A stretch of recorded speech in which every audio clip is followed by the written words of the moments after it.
out of hand, simply because parents look at a girl child as a source of some small income. Let's nurture our children. Keep a girl child in school longer. At least if they get to high school and complete, then you're sure that a girl child is able to make her own informed decisions. Let's kill the girl child. Let's kill the boy child so that they stop being reliant or dependent on people who have money and who are bound to mislead them. Government. Then government.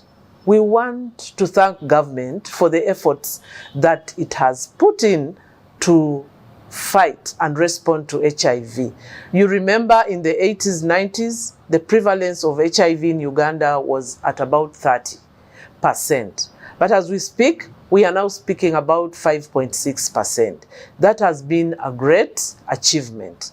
But as we realize a reduction in support, because we have entirely depended on donor support, it is time for the government to embrace the challenge on its own, because we have resources. We can't deal with this as a government. Let's allocate sufficient funds for the fight against HIV and AIDS. And that way, we will live a happier life without HIV. I want to take this opportunity to thank AHF in Los Angeles, our president, Michael Weinstein, who got a vision to come and save lives in Uganda, and all the other board members who are not in Uganda.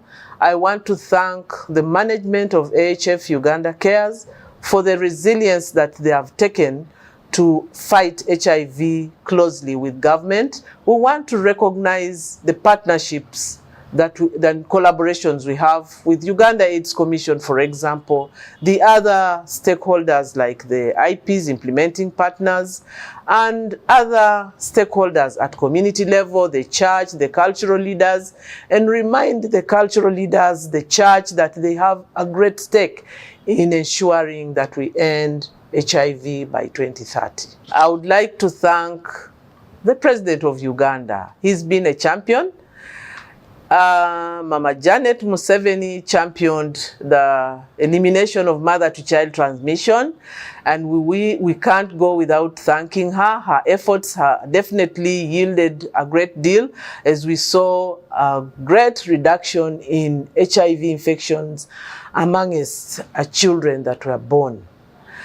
Finally, and really finally, I want to thank UBC for considering to get the story about the journey of AHF Uganda Cares in the fight against HIV. And I say all this for God and my country.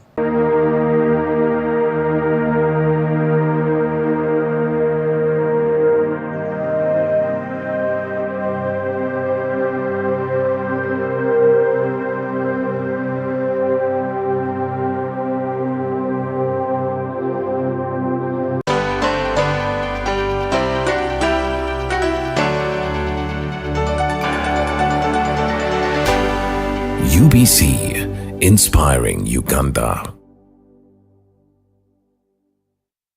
Cheers to something refreshingly different.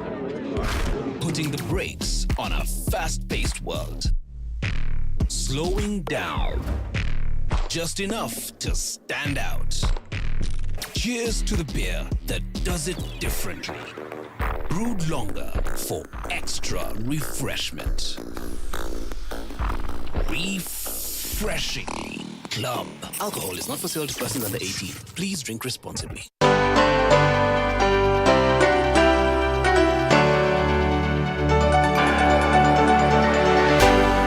UBC, inspiring Uganda.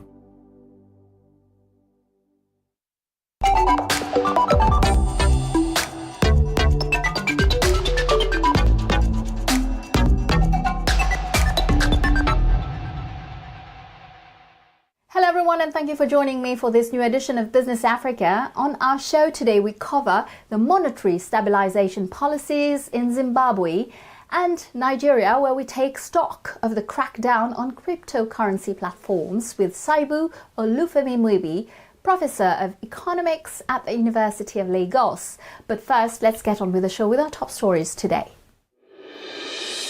Heading for Brussels, where the International Cocoa Conference has just ended, an opportunity for players in the sector to discuss